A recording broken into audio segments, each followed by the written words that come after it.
Hər kəsə salamlar, hörmətlər. Hörmətli izləyicilərimizdən birinin istəyini nəzərə alaraq bir neçə paylaşımı həyat və onun mənasına həsr edəcəm əziz dostlar. Mövzu təklifləri üçün təşəkkürlərimi çatdırıram. Və bu paylaşımda qısa şəkildə elm və fəlsəfədə mövcud əsas mülahizələri diqqətinizə yetirəcəm. Bioloji anlamda həyat dedikdə materialın elə bir xüsusi növü başa düşülür ki, bu növ bir neçə əlamətləri məcmun şəkildə özündə cəmləşdirə bilir. Hansı əlamətlərdən söhbət gedir? Birincisi metabolizm. Qida, ərzaq, maye tükətimi və bu tükətimdən əldə edilən enerjinin canlı orqanizmi və onun müxtəlif orqanlarının inkişafına, normal fəaliyyət göstərməsinə yönəldilməsi. İkinci əlamət homeostazdır.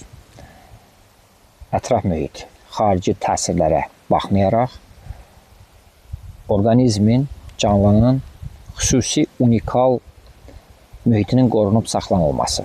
İnsanda buna misal olaraq qan təzyiqinin tənzimlənməsi, qan şəkərinin tənzimlənməsi, bədən temperaturunun normal saxlanılması və s. göstərmək olar. Üçüncü əlamət reproduksiyadır, yəni nəsil artırma. Dördüncü əlamət adaptasiyadır.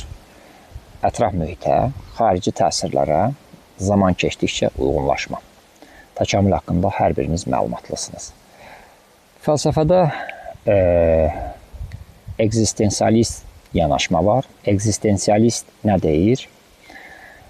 Ekzistensialistlərə görə əgər varsansa varsan, ilkin sənin üçün öncədən təyin olunmuş hər hansı məna axtarmağa ehtiyac yoxdur. Həyatın mənasını sən özün yaratmalısan.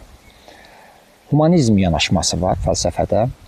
Humanizmə görə insan mövcud o xeyir, əxlaqi və etik prinsiplərə, normalara, standartlara uyğun yaşamalıdır, özünü inkişaf etdirməlidir, çiçəklənməlidir və başqalarının xeyrinə yaramalıdır.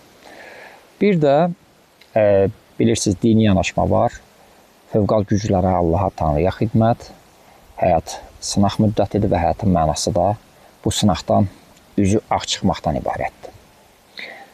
Və bütün bunları yekunlaşdıraraq qeyd etmək istərdim ki, növbəti mövzuda, növbəti paylaşımda daha ətraflı şəkildə davam edəcəyik. Hələlik.